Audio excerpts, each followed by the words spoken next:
Halo Tribuner, salam jumpa. Kembali lagi bersama saya Salma Pikaluhata tentunya di special interview. Tribuners, 3 hari lagi kita akan tiba di Hari Kemerdekaan Indonesia yang ke-76. Indonesia akan merdeka 76 tahun yang lalu tanpa perjuangan dari para pahlawan.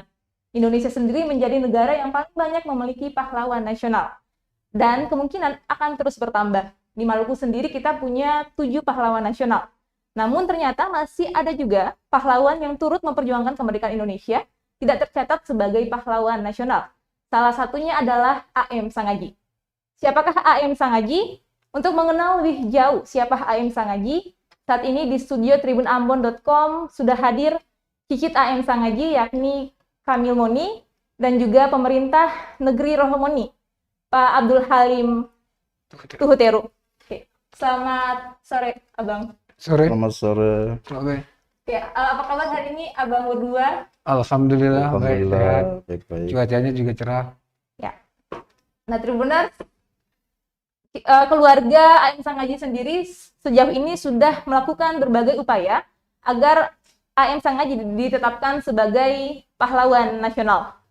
Bagaimanakah perjuangan keluarga dan juga pemerintah negeri Desa Rohomoni, tempat asal A.M. Sangaji ini?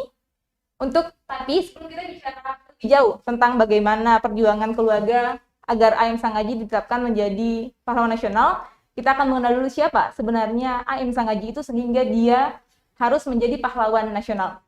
Oke, mungkin pertama saya tanyakan dulu ke cicitnya Pak A.M. Sangaji. Iya. Ya, ini ya Bang Kamil adalah cicit dari generasi keberapa dari A.M. Sangaji? Saya dari generasi ke 7 apa 8 ya, kebetulan saya dari garis keturunan ibu. Ibu saya marganya Sangaji. Lalu kemudian punya bapak saya, kakek saya dari ibu, mantan Raja Negeri Rohomoni, Muhammad Sangaji, notabene adalah ponakan sang pejuang Abdul Muthalib Sangaji. Jadi dan juga bapak saya kemudian selama ini memperjuangkan dan dibukukan dalam buku biografi yang sangat menuju Indonesia mereka, dimulai dari tahun 94, terus kemudian banyak sekali memang ikut dalam proses perjalanan penyusunan buku atau perawatannya, karena memang terkendala hal-hal teknis sebenarnya, sekiranya karena memang data-data beriman dan sekunder memang notabene harus kita telah benar. Kemudian beliau tidak kata alam semangat itu belum. Nah, Pak, Abang Kamil, kalau mendengar dari keluarga merupakan generasi yang ke-8 dari garis ibu, bagaimana sih sosok A.M. Sangaji ini? Dari penuturan kakek saya yang kemudian ketika saya masa kecil di negeri rumah 3 dahulu, sampai saya besar SMP. Beliau ini kan saya tahu persis lebih mengemukakan ketika tahun 93 beliau berkunjung, tahun 94 awal itu beliau berkunjung ke Samarinda menjenguk 2 saudara perempuannya di mantan sore di daerah Tenggarang. Lalu beliau balik dari Samarinda, beliau kemudian semacam ada kumpul rapat keluarga. Lalu beliau kemudian menyatakan kepada teman anaknya yang tua, almarhum Abdul Ghani Sangaji, baru meninggal beberapa waktu yang lalu. Lalu kemudian sama anak bungsunya yang notabene hari ini kita kenal dengan Raja Negeri Rohomoni, Pak Daud Sangaji. Lalu kemudian anak mantunya Pak Sam Habib Moni. Saat itu rapat itu memang, saya bilang rapat memang karena memang pertemuan keluarga biasa. Ya. Jadi saya identikan mungkin rapat di rumah kami di rumah 3. Lalu kakek saya kemudian memberikan statement pernyataan kepada 2 anaknya dan cucu mantunya tadi bahwasanya bisa nggak diantara kalian siapa yang kemudian bisa menggerakkan ketokohan Bos A.M. Sangaji minimal dibuat sebuah buku untuk diperjuangkan menjadi pahlawan nasional. Nanti kalau misalkan memang mau ambil data dan itu bisa kemudian nanti ke Samarinda, ke Jogja, ke daerah-daerah itu. Mungkin karena kesibukan paman saya yang tua Pak Ghani almarhum dan kemudian paman saya Pak Daud, mungkin karena kesibukannya. Jadi akhirnya bapak saya kemudian mengambil peran itu, lalu kemudian mulai menulis, lalu melakukan riset telah di berbagai daerah-daerah yang notabene menjadi rekam jejak Abdul Muthalib Sangaji, Samarinda, Yogyakarta, Surabaya, dan masih banyak daerah-daerah yang dalam lintasan sejarah itu memang tidak diwacanakan dalam proses literasi sejarah nasional. Bagi kami ini mungkin saat itu yang kita ketahui banyak sekali itu Hos Cokro dan Agus Salim. Padahal kita tahu bahwa A.M. Sangaji adalah tokoh sentral di Tarekat Islam dan punya peranan yang signifikan dan komprehensif untuk kemerdekaan bangsa ini. Ya. Nah, itu kemudian menggerakkan saya sebagai anak muda untuk terus menggiatkan upaya itu. Nah, kalau di Abdul Muthalib Sangaji sendiri sebagai kakek buyutnya Abang Kamil, gimana dia orangnya ketika dituturkan dari keluarga? Ya. Saya selain dari keluarga, dari kakek saya, kemudian penuturan dari ayahanda saya, karena beliau kemudian melakukan riset dan interview ke berbagai narasumber hingga proses perampungan buku. Saya menilik itu paling penting ada di dalam buku, nanti bisa dibaca kemudian oleh Tribun Ambon, bahwasanya yang paling menarik itu ketika beliau ketemu ke Samarinda. Samarinda itu ketemu dengan Umar Dahlan. Haji Umar Dahlan itu kita kenal bahwa beliau adalah wartawan yang luar biasa di Samarinda dan kemudian pernah mewawancarai Soekarno. Nanti bisa lihat di artikel-artikel. Saat itu beliau aktif di Pewarta Borneo. Aktif di Suara Pewarta Borneo di Surabaya, di Samarinda. Lalu kemudian beliau ini yang kemudian menuturkan rekam jejak Abdul Muthalib Sangaji pada bapak saya. Lalu kemudian ditulis dan ada beberapa variabel data dan fakta. Kemudian testimoni dan opini-opini yang beliau tahu persis soal ketukuhan. Nanti bisa kita jelaskan dalam proses proses ini ke depan. Dan saya kira nanti saya karena mungkin ada keterbatasan waktu, saya kira bisa kita bahas hanya lewat nanti saya akan berikan buku. Tapi mungkin poin-poin ini bisa saya jawab, kurang lebih begitu. Kalau di pemerintah negeri sendiri, tadi sempat disebut oleh Abang Kamil, kalau A.M. Sangaji ini keluarganya menjadi raja di negeri Rohomoni. Memang sebelum menjadi pejuang kemerdekaan, keluarganya Abdul Muthalib Sangaji ini memang adalah keluarga keturunan raja di negeri Rohomoni. Ya, terima kasih Nona selaku host bagi kita sebagai narasumber dalam kesempatan ini. Dan kepada peserta penonton Tribunus Ambon di mana saja dia berada, terima kasih kepada rekan-rekan semua wartawan Tribun Ambon atas kesediaan tempat dan ruang pada kesempatan kita hari ini. Patut memang saya sampaikan bahwa pertama sebelum ke pertanyaan Nona tadi, adalah baik dari masyarakat negeri Rohomoni secara khusus dan masyarakat Maluku pada umumnya patut kita memberikan apresiasi kepada keluarga dan maupun ahli waris yang hari ini diamanatkan.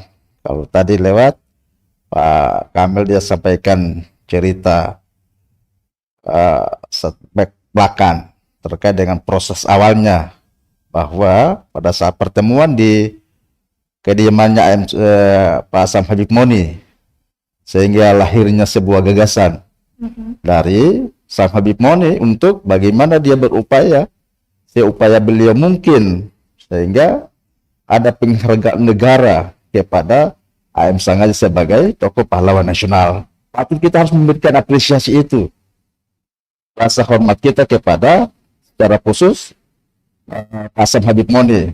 Hari ini kita mengenal putranya Kamil Moni untuk melanjutkan perjuangan itu. Itu pertama. Kedua, terkait dengan A.M. Sangaji. A.M. Sangaji dikenal luas dalam era perebutan kemerdekaan Republik Indonesia. Pada waktu itu, beliau memang salah satu putra dari Raja Negeri Rohomoni, yaitu Raja Abdul Wahab Sangaji. Lalu kemudian ada sebuah kenangan setelah beta baca juga bukunya A.M. Sangaji, yang hari itu bisa dibuktikan bahwa beliau betul-betul punya rasa nasionalisme dan patriotisme seorang pejuang. Satu waktu itu, putra ayahandanya, seorang raja negeri Rohomoni, dia menjurati anaknya A.M. Sangaji. Pada waktu itu, A.M. Sangaji di Surabaya untuk meminta dalam suratnya pulang mau menjadi raja di negeri Rohmoni. Tetapi jawaban baik terhadap surat ayahandanya itu apa? Kata A.M. Sangaji, lebih baik saya sebagai seorang pejuang daripada menjadi raja. Itu menunjukkan bahwa betul-betul beliau sebagai memiliki jiwa patriotisme pejuang sejati. Itu.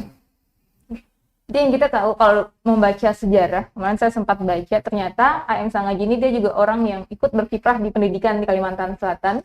Itu turut membentuk BPPR, Balai Pengajaran Kamil.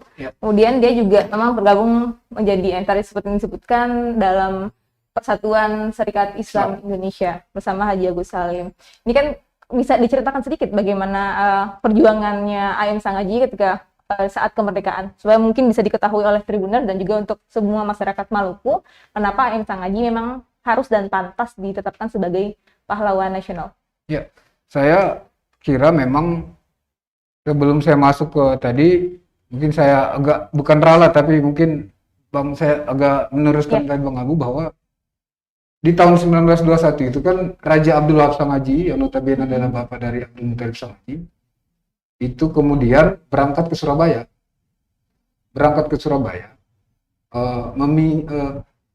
Bersama-sama dengan basudara atau saudara-saudara dari negeri Kelolo menggunakan pajiwakan. Pajiwakan itu speedboat, Bang. Speedboat tahun 1921 karena saat itu saudara dari negeri Kelolo ini ingin melakukan berdagang pala dan cengkeh di sana. Lalu kemudian sampai di Surabaya, beliau tidak ngobrol langsung dengan A.M. Sangaji. Dan A.M. Sangaji memang mengatakan seperti itu yang tadi bilang, gue lebih baik bekerja untuk Indonesia merdeka daripada menjadi raja. Lalu dalam prosesnya ke depan kemudian raja kakaknya Abdul Muthalib Sangaji kemudian yang menerima amanah itu dan menjadi raja di negeri Rohmoni di tahun 1922. Di tahun 1922 ini juga A.M. Sangaji di Jakarta, di Surabaya itu sudah masuk di aktif dalam pergerakan Syarikat Islam Indonesia.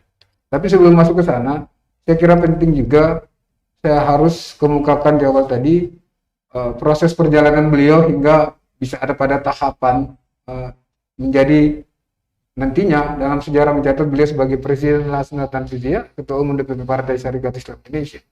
Jadi A.M. Sangaji semasa kecilnya itu beliau disekolahkan di HIS, Holland Inland School di kota Saparua. Di Saparua saat itu, Holland HIS itu setingkat SD sekarang.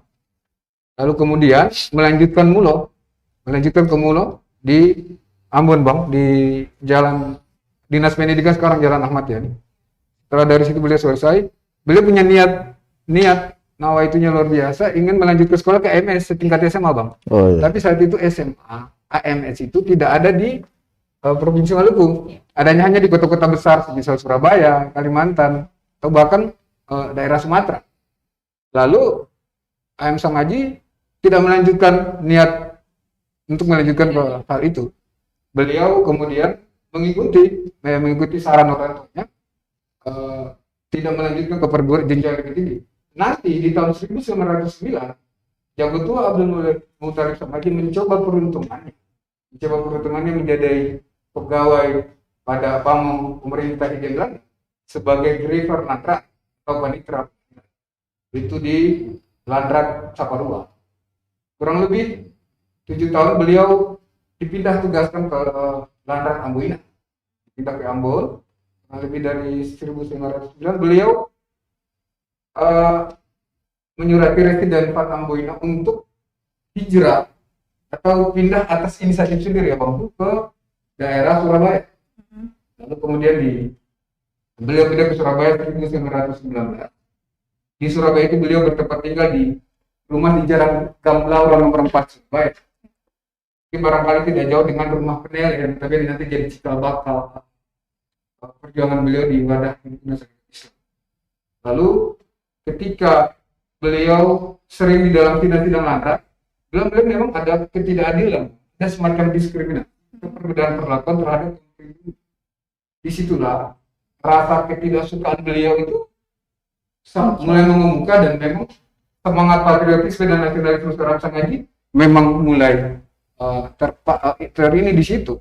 Meskipun dari kecil memang beliau sudah sering melakukan kadang tidak suka dengan anak-anak dari bangsa Belanda dan Cina karena memang ada semacam diskriminasi atau perbedaan perlakuan. Mungkin saya sebelum lanjut, tadi Abang sempat menyebutkan soal jago tua. Apa tuh jago tua? Apa sebutan untuk AM Sangaji? Itu apa maksudnya? Ya, baik. Jago tua yang kemudian label itu menempel di diri beliau, itu terekam di ada koran-koran zaman Belanda saat itu di SK Hinderburg Kalimantan dan SK Merdeka Solo yang menyatakan bahwa memang jago tua. Sebenarnya jago tua dari SK Hinderburg dan Kalimantan SK Merdeka Solo, tetapi pemerintah Hindia Belanda juga sering menjuluki beliau dengan Oude Heer. Sama aja, jago tua dan pemimpin tua. Gitu. Kenapa kemudian beliau dikenal dengan sosok jago tua? Karena itu tadi di dalam trio SI itu, kalau saya sebut, kalau Pak Umar Dahlan dan Pak Mr. Muhammad Rum menyebut bahwa Cokro Salim Sangaji. Jadi kalau Cokro dengan kapasitas beliau sebagai sang raja Jawa tanpa mahkota, Agus Salim the Grand Old Man, dan kemudian Abdul Muthalib Sangaji sang jago tua. Kita tahu bersama bahwa kombinasi tiga orang ini sangatlah apik. Kenapa kemudian AM Sangaji diidentikan dengan jago tua? Karena memang kepiawaian beliau dalam berorasi, melakukan agitasi dan propaganda terhadap bagaimana berjuang untuk memerdekakan Republik, dan beliau pantang menyerah, gagah berani. Ketika dalam kondisi apapun, beliau selalu paling terdepan. Ini yang kemudian saya menyimak opini atau testimoni dari Ketua Dewan Pembina Yayasan Peneleh yang utama di Surabaya, Bang Aji Dedi Mulawarman. Beliau pernah melakukan kunjungan. Beliau bilang bahwa AM Sangaji itu beliau ibaratkan dengan Umar bin Khattab. Gitu. Nah, tadi mungkin belum terjawab juga terkait soal pendidikan dan ekonomi keumatan. Mau saya jawab apa gimana? Jadi sebelum itu kan tadi sempat Cokro Aminoto, kemudian Agus Salim.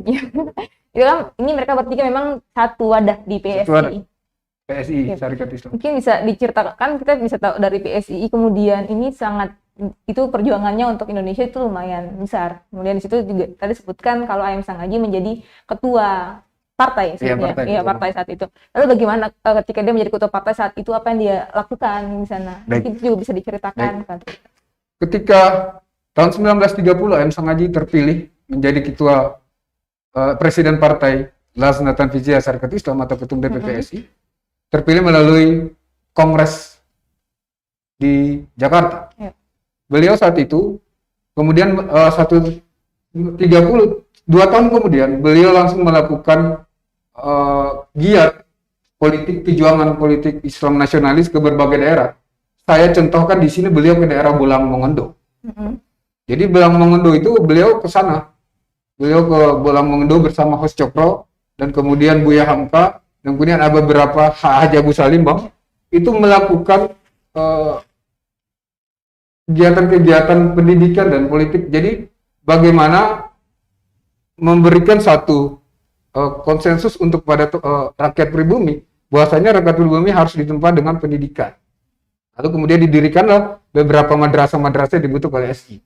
Karena saat itu kita tahu bahwa SI punya jutaan followers dan memang sangat ini banget lah. Jadi ketika di situ kembali mereka ke Jakarta, ada permintaan dari Bolang Mongondo. Nah, Bolang Mongondo bahwasanya harus ada semacam bantuan dana untuk guru-guru, bantuan guru-guru, dan AM Sangaji dan host Mamsum itu lalu kemudian dikirim ke guru-guru menjadi tenaga pengajar di Bolang Mongondo dan daerah Sulawesi yang lainnya. Ya, selain pendidikan, kita tahu AM Sangaji benar juga ikut dalam melatih prajurit-prajurit. Saat itu dia katanya AM Sangaji ditangkap oleh orang Jepang saat itu ketika sudah dari orang Jepang, kemudian dia memanfaatkan ketika dia bergabung, dia bergabung di dalam salah satu prajuritnya Jepang, tapi dia memanfaatkan kesempatan itu untuk melatih prajurit yang tergabung dalam ikatan. Ya benar. Ya. Jadi tahun 1942, AM Sangaji itu keluar dari tahanan Jepang. Sebelumnya, sebelumnya memang sudah ditahan, lalu kemudian ditahan lagi. Lalu beberapa bulan beliau keluar karena saat itu Jepang dalam kondisi kolaps, artinya sudah menyerah pada sekutu dan sekutu dia menunggu berwarga. Lalu Ayam Sangaji kemudian dicari oleh pemerintah Republik Jepang dengan syarat bahwa kita akan memberikan kemerdekaan kepada Indonesia. Tetapi satu syarat, kita Ayam Sangaji harus membantu kami untuk minimal mencari orang-orang pribumi untuk dijadikan pasukan Heiho. Peta jadi namanya pembelaan rakyat, karena di Jawa saat itu memang sudah penuh. 4243 kemudian beliau itu lalu diadakan rapat raksasa di Samarinda. Di Samarinda, dan ada satu pidato Abdul Muttalib Samaji yang memang sangat menggelegar saat itu. Beliau dengan beberapa pimpinan-pimpinan elit Jepang di Samarinda saat itu, beliau mengatakan bahwa terima kasih Dai Nippon, pidato politiknya itu, terima kasih Dai Nippon yang telah memberikan kemerdekaan kepada bangsa Indonesia. Semoga ini adalah jalan terbaik. Itu ada pidatonya dan ada kami tulis di dalam buku. Lalu di tahun 1944, karena kondisi bangsa penjajah Jepang, katakanlah pemerintah Jepang sudah terdesak, lalu Ayam Sangaji oleh pemerintah Jepang diungsikan ke daerah Long Irang, Puruk Cahu dan lain sebagainya. Yang menariknya lagi untuk ketahuan Kak Mama bahwa ketika beliau melakukan mengungsi itu, beliau tidak ada adik perempuannya, Siti Nur Saat Sangaji. Siti Nur Saat Sangaji, adik bungsu perempuan beliau itu, yang selalu menemani. Beliau ini kemudian selalu menyetrika, kemudian mempersiapkan segala hal teknis perjuangan Ayam Sangaji. Kita tahu bersama bahwa dalam profil-profil foto-foto itu, Ayam Sangaji memang orangnya sangat rapi dan necis. Beliau ketika keluar itu harus benar-benar rapi, bajunya harus disetrika, kemudian harus dengan dasi dan tak pernah tanpa nasi. Kecuali di rumah mungkin pakai baju kurung dan sebagainya. 45, beliau kemudian mengomandai gerakan bersama teman-teman tadi beliau itu, yang beliau anak didiknya itu.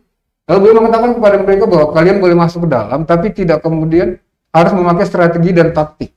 Strategi dan taktik itu antara lainnya adalah harus bisa belajar bagaimana teknik merakit senjata, terus kemudian proses menembak dan lain sebagainya, dan itu dilakukan.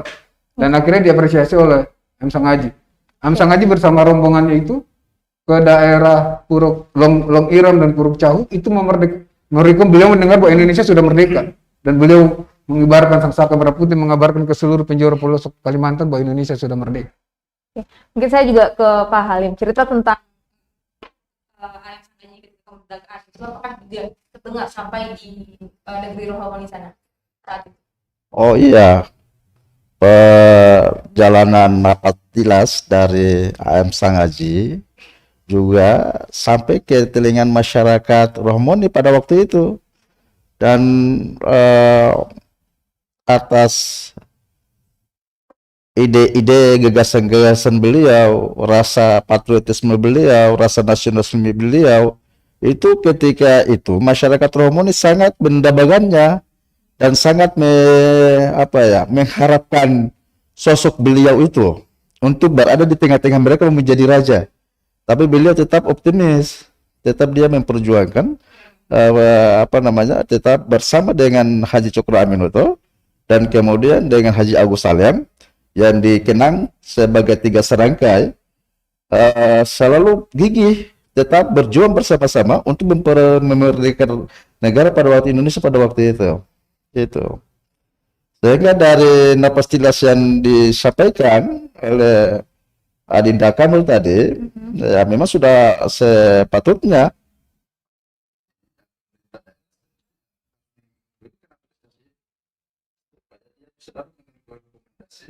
untuk teruskan ke Dewan Gelar supaya dapat diberikan sebuah gelar Untuk menjadi pahlawan.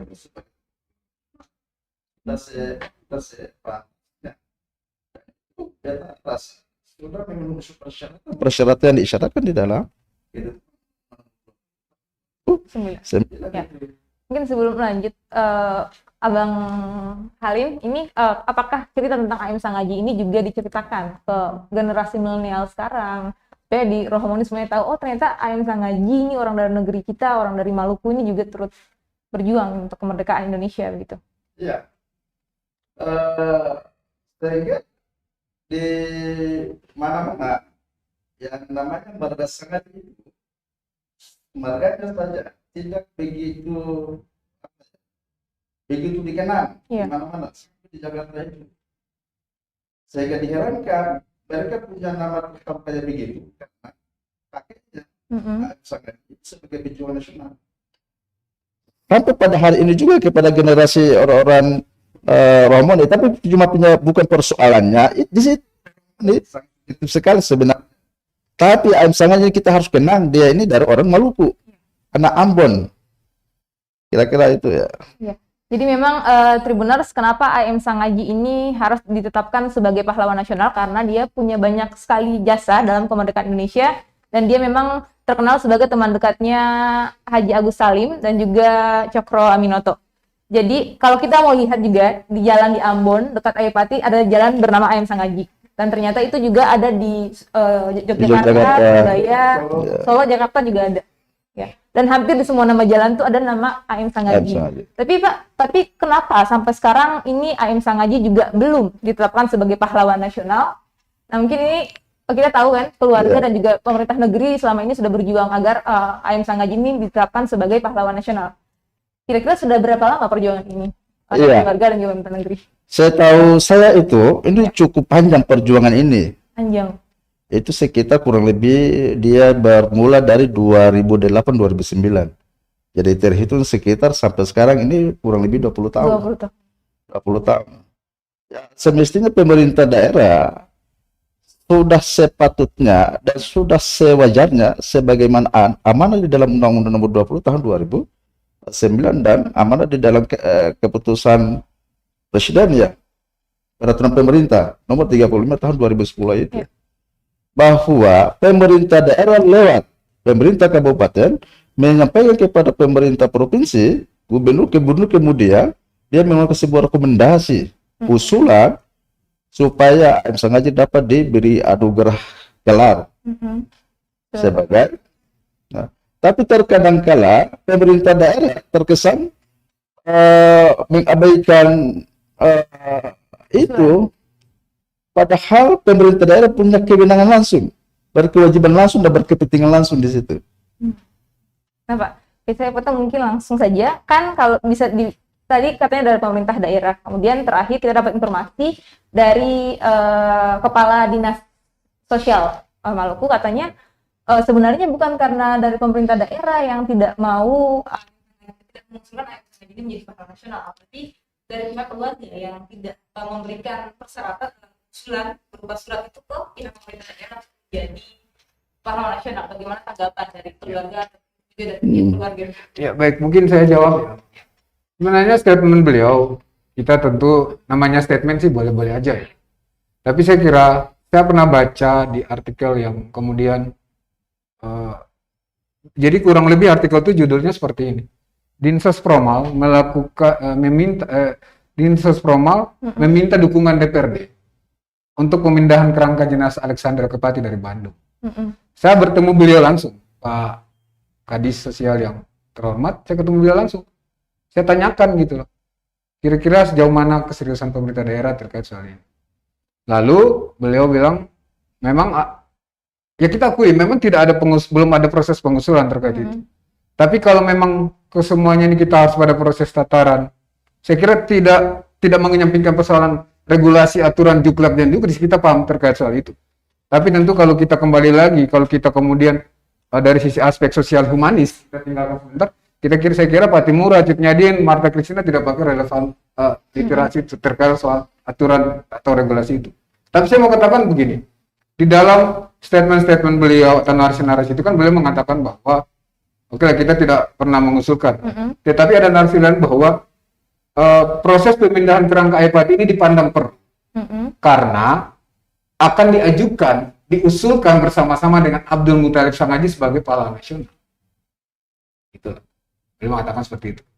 Lalu saya tanyakan beliau kemarin, kalau memang itu, kenapa itu tidak dilakukan? Karena setahu saya, dan saya punya data dan fakta terkait soal itu bahwa ada surat edaran dari Direktorat Keperintisan Kepahlawanan Sosial atau Restorasi Nasional. Itu tiap tahun itu tiap tahun itu ke Mensos, dalam hal ini menyurati pemerintah daerah provinsi, dalam hal ini dinas terkait, dinas sosial terkait, ada nggak calon pahlawan daerah-daerah Anda yang mau diusung? Secara tersendiri. Nah, saya kira ini yang perlu dipahami tupoksinya secara jelas. Jadi saya mau tarik kembali. Ya. Jadi, kalau yang saya baca dari Undang Nomor 9 tahun 2020 tahun 20. Nah, ya. Kalau memang untuk proses ini pertama memang harus ada pertamusan dari pemerintah Ya. daerah.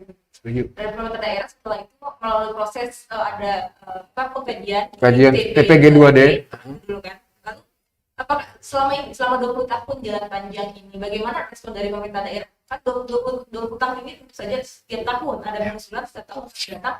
Itu memang bagaimana jawaban dari pemerintah daerah? Iya, yang semestinya tadi mau saya sampaikan tadi itu kan pemerintah daerah dia harus lebih proaktif dalam mensikapi persoalan-persoalan sosial.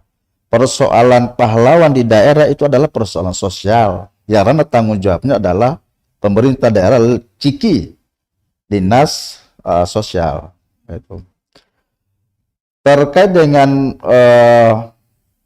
AM Sangat sebagai tokoh pahlawan nasional ini, di tempat daerah di luar provinsi Maluku, mereka mengenangnya, mereka sampai menghargai dan mengapresiasi beliau sebagai tokoh pahlawan nasional, sehingga di Kalimantan mereka bikin prasasti beliau.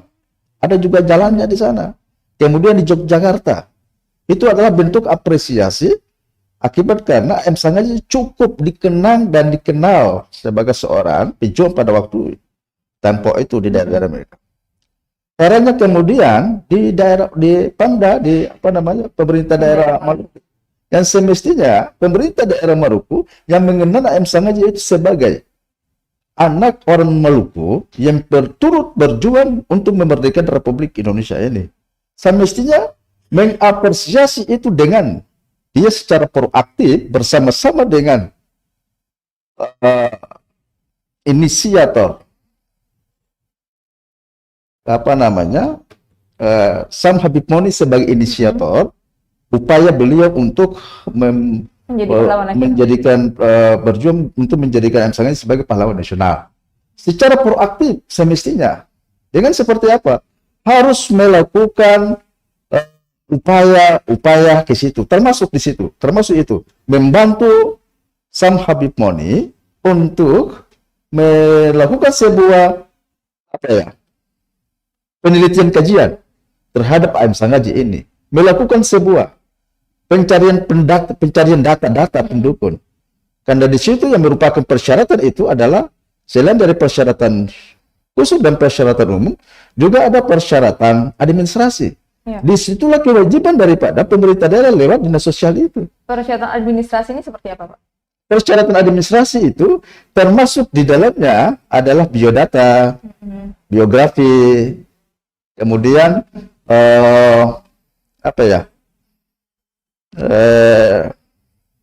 tanda jasa dokumen. Kalau tanda jasa itu kan berhubungan dengan dokumen-dokumen pendukung. Ya, variabelnya. Variabel dari persyaratan administrasi ini adalah juga termasuk Intinya jadi memang selama ini pemerintah daerah setiap kali dari pemerintah negeri ataupun dari keluarga mendatangi pemerintah daerah untuk mengusulkan AM Sangaji sebagai pahlawan nasional, itu responnya bagaimana? Apakah responnya selalu dokumennya mana, menunggu dokumen saja begitu atau bagaimana, Abang? Karena terjadi sumbatan itu dari pemerintah daerah, sehingga ada surat masuk dari DKP kepada DPRD, Wakil Ketua Bang Asih Sangkala, sehingga terjadilah agenda dengar pendapat. Alhamdulillah hal itu terlaksana secara baik, dan juga Tuhan Sekda juga kepala dinas sosial provinsi Maluku. Di dalam hasil yang dihasilkan pada dengan pendapat itu adalah sama-sama memutuskan bahwa AM Sangaji sebagai tokoh pahlawan nasional yang berasal dari Maluku, dan kemudian diperintahkan kepada pemerintah daerah lewat Sekda dan lewat Kadis untuk membantu keluarga dan ahli waris dalam upaya untuk menjadikan AM Sangaji sebagai tokoh pahlawan nasional itu. Artinya memang hanya menunggu legalitas saja untuk AM Sangaji menjadi pahlawan nasional. Ya. Nah, kali jadi apa sebenarnya harapannya ini kita tinggal 3 hari lagi sudah kemerdekaan Indonesia yang ke-76 tahun.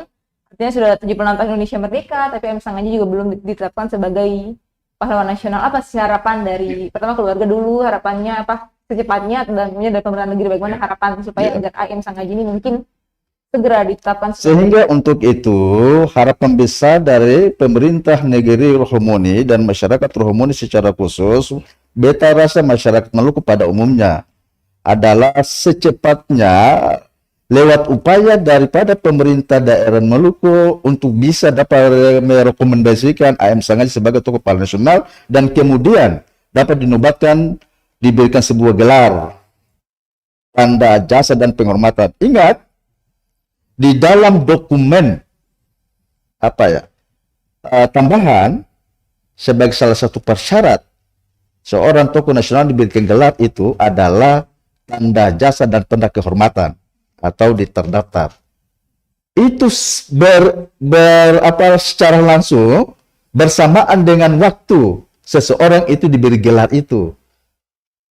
Secara langsung juga diberi tanda jasa dan tanda kehormatan. Jadi bukan itu menjadi sebuah tanggung jawab daripada untuk memberikan tanda jasa itu, mencari bukti tanda jasa dan tanda kehormatan itu, bukan seperti begitu. Ya, selain jadi pahlawan nasional, tanda jasa juga tanda kehormatan Secara langsung pada waktu itu sebagaimana amanat di dalam Undang-Undang Nomor 20 tahun 2009 itu, ya, di dalam pasal 4 poin 2 ayat 2. Kalau untuk dari keluarga bagaimana harapannya? Sebelum masuk pada harapan, sebenarnya waktunya masih banyak. Saya masih banyak yang masih ada 10. Oke. 10 menit sebelum saya masuk ke harapan. Saya kira begini. Tentu terkait soal pemerintah daerah Provinsi Maluku saat itu eranya itu dilakukan 2 kali seminar nasional. Di antaranya Laksanaan Pane dan M. Sangaji dalam pusaran sejarah perjuangan bangsa. Pertama dilakukan di kampus Universitas Patimura, kemudian nanti di MCF itu tahun 2016. Kita tahu bersama di tahun 2017 Profesor Dr. Andi Laksanaan Pane dan Pendiri ini dapat langsung SK Presiden Joko Widodo sebagai pahlawan nasional. Bagaimana dengan M. Sangaji? Lalu kemudian saya kira ini perlu kemudian teman-teman sejarawan, saya mengajak teman-teman sejarawan, keluarga, dan saya kira barangkali milenial muda untuk terus menggembosi bahwasanya ada persoalan yang tidak tuntas di bangsa ini.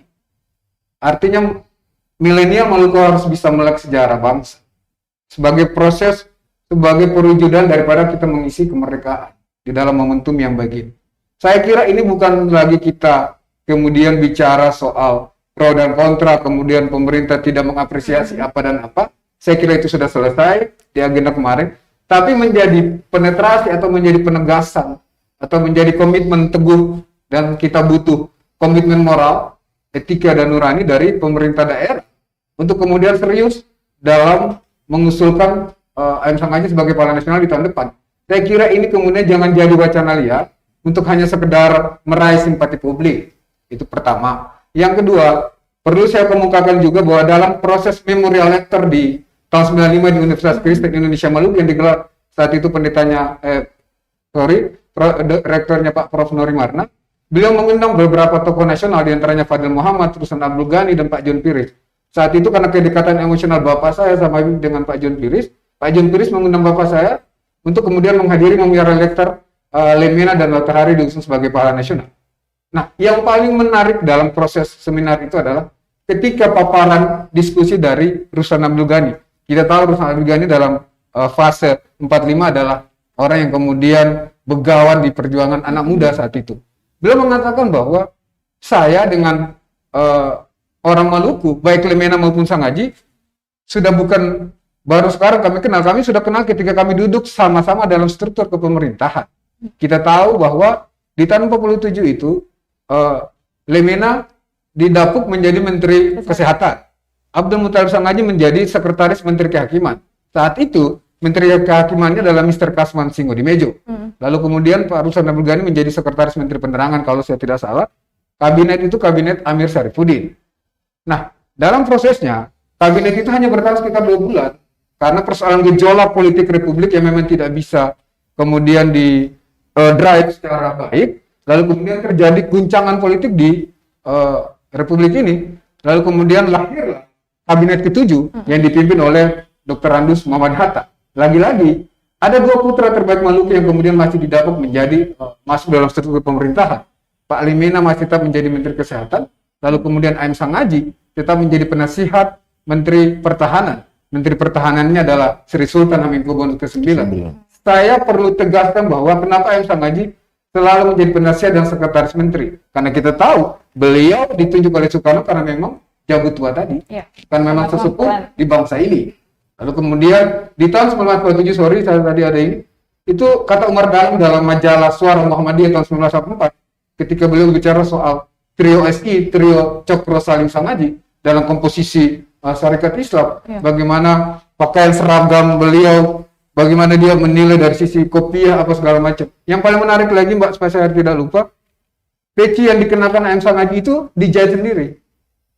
Di dalam pecinya itu ada bendera di warna merah dan putih. Ini menunjukkan bahwa identitas nasionalisme seorang A.M. Sangaji itu luar biasa. Dan beliau memang bergerak dalam organisasi massa Islam. Tetapi kemudian itu tidak menjadikan beliau sebagai fanatisme Islam. Tetapi kemudian beliau luar biasa dalam sisi nasionalisme. Terbukti ketika beliau aktif di 1927 bersama Alexander Yakupati mengusung namanya Ambon Seliden atau yang kita kenal dengan namanya Syarikat. Lalu kemudian A.M. Sangaji menjadi peserta utama Kongres Sumpah Pemuda 1928. Limena lagi-lagi menjadi panitia Kongres. Itu. Nah, A.M. Sangaji tidak hanya di situ, Bang. Beliau kemudian dipilih menjadi pimpinan Komite Ansar al-Islam memperjuangkan aspirasi warga Palestina. Jadi A.M. Sangaji tidak bicara soal hukum Maluku dan kemudian Indonesia, tapi bahkan beliau terhadap internasional di Palestina. Bagaimana saat ini jadi pimpinan Komite Ansar al-Islam, di dalamnya ada wadah Nahdlatul Ulama dan perorangan Islam di Batavia. Tujuannya adalah menekan gerakan Inggris dan Amerika Serikat Jadi saya kira banyak hal yang minta ditujukan, mungkin kita terbatas oleh waktu, tapi saya kira bisa kita diskusikan. Harapan kami dari keluarga tentu, saya mengharapkan partisipasi publik, partisipasi positif, dan ada semacam konsensus keseriusan dari pemerintah daerah dan kemudian terus dikawal oleh lembaga di parlemen sebagai fungsi sosial kontrol sesuai tupoksinya. Saya kira persoalan ini jangan sampai berhenti di sini, karena hari ini momentum bulan kemerdekaan. Saya kira nanti setelah bulan kemerdekaan selesai, masuk pada bulan September selesai lagi lagi. Ini saya kira jangan juga, karena saya sudah melakukan beberapa kali lobby di tingkat Kementerian Sosial. Saya kebetulan nanti insya Allah saya ada waktu, saya akan coba ketemu dengan Pak Joko Irianto, ada beberapa jaringan ke sana. Saya akan coba ngomong ke beliau apa persoalannya. Saya kira kalau persoalan itu mari kita sama-sama kita akan selesaikan. Saya secara pribadi sudah kemudian dalam waktu dekat ini atau sudah 2 hari kita mulai start melakukan mendukung variabel data dan pendukung sosial yang dimintakan oleh dinas sosial. Kami akan membantu. Tapi tentu proses pengusulan ini Mbak saya harus kasih tahu bahwa tidak dalam tahun ini, kan harus tahun depan sesuai surat edaran tadi.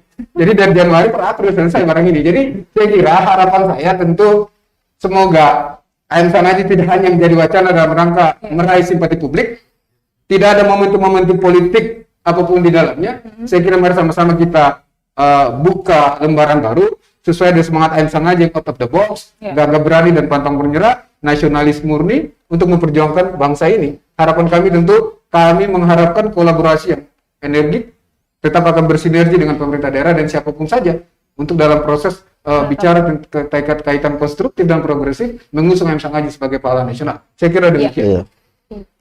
Nah, jadi memang Tribuners itu tadi kenapa kita tak bisa mendengar itu saja, kita sudah bisa tahu betapa sangat banyak sekali perjuangan A.M. Sangaji untuk kemerdekaan Indonesia, Maluku, dan juga untuk Palestina. Oke, jadi nah ini mungkin waktu kita sudah selesai, sudah lebih dari 30 menit mungkin ya. Saya juga kebetulan kita 3 hari lagi ini hari kemerdekaan, mungkin saya juga minta ke Abang Kamil juga Abang Halim mungkin supaya bisa mungkin ya ke Tribuners soal bagaimana pesan untuk kemerdekaan yang ke-76 ini Mungkin ada pesan yang disampaikan ke milenial, bisa disampaikan langsung. Ya, kalau saya kepada milenial, saya kan itu representasi dari milenial. Saya bicara memang harus milenial. Terima kasih, Pak. Tapi saya kira penting nih, terkait soal ada gium atau sim apa yang selalu dikemukakan oleh M. Sangaji, statement beliau bahwa lebih baik berjuang untuk Indonesia daripada menjadi raja. Ini perlu dimaknai secara utuh. Bahwasanya Republik ini tidak harus hanya milik orang, tetapi milik seluruh kaum muda Indonesia, kaum muda milenial hari ini yang dengan kita tahu bersama bahwa hari ini era teknologi yang luar biasa. Saya mengapresiasi teknologi hari ini. Saya berjuang sendiri tanpa dengan keterbatasan, tapi kemudian lewat kampanye sosial media, Bang, hari ini dia booming. Saya alhamdulillah sekali, saya pikir inilah jatah anak muda milenial. Tetapi anak muda milenial jangan juga kebanyakan tidur. Saya pikir selesai. Atau kemudian jadi gamers. Jangan jadi gamers. Saya kira harus bangun dari tidur lelapnya. Jangan juga begadang malam. Saya kira meskipun kita hari ini banyak stay healthy and keep healthy, dan saya kira itu bukan poinnya. Tapi mari sama-sama kita bangun dari tempat tidur kita, menumbuhkan lagi semangat nasionalisme. Piala Dunia atau bola Euro sudah selesai. Mari kita kemudian tumbuh kembangkan semangat merah putih di dada. Saya kira itu menjadi closing statement saya. Iya, ini dari milenial ya. Saya tidak bisa juga bilang bukan dari milenial. Tanpa pemuda, Indonesia ini tidak akan mungkin begini. Tanpa pemuda, jangkauan Indonesia ke depan seperti apa itu tidak akan terwujud. Dengan pemuda, semangat juangnya itu dapat mencontohi pejuang-pejuang nasional kita itu. Hari ini AM Sangaji diperjuangkan menjadi tokoh pahlawan nasional di Republik ini. Supaya apa? Kita dapat menteladani semangat juangnya, rasa patriotisme dan rasa nasionalisme itu berterasa penting kepada generasi muda sebagai generasi milenial untuk melanjutkan stafet perjuangan itu. Momentum hari ini tidak cuma hanya momentum di bulan Agustus. Jauh sebelum bulan Agustus, bulan Oktober. Dan bulan Oktober itu kita harus mengenalnya sebagai Hari Pahlawan Nasional. Untuk itu, kalau kita tidak beroleh momentum hari bulan Agustus ini sebagai momentum kemerdekaan Republik Indonesia untuk diberikan gelar tanda pahlawan kepada AM Sangaji, kita berharap di bulan Oktober nanti insya Allah. Demikian. November, Hari Pahlawan. Hari Pahlawan Nasional di bulan Oktober. Ini adalah perbincangan kita di special interview hari ini, tapi sebelum tutup mungkin tadi Abang Fadil sempat singgung soal buku tentang AM Sangaji. Kalau saya sendiri jujur ya, sebelum ini saya banyak belajar, dan ketika saya mencari di Google, literatur yang saya share minim sekali, sangat minim. Mungkin kita bisa tahu juga buat untuk harus tahu. Nah, oh, jadi ini memang kita kalau Tribuners yang AM Sangaji ini bisa baik, ini bukunya bisa dapat di mana nih, Abang? Bisa dapat saya. Oke, jadi bisa dapat hubungi Abang kami. Tapi saya uji dulu, saya kasih gratis. Oh iya. Baru ini judulnya AM Sangaji Menuju Indonesia Merdeka. Itulah perbincangan kami Tribuners. Terima kasih sudah menyaksikan special interview hari ini. Saya Salma Pikaluhata, Abang Kamil dan juga Abang Halim. Yang terima kasih. Selamat sore dan sampai jumpa, Amato. Terima kasih sudah nonton. Jangan lupa like, subscribe, dan share ya.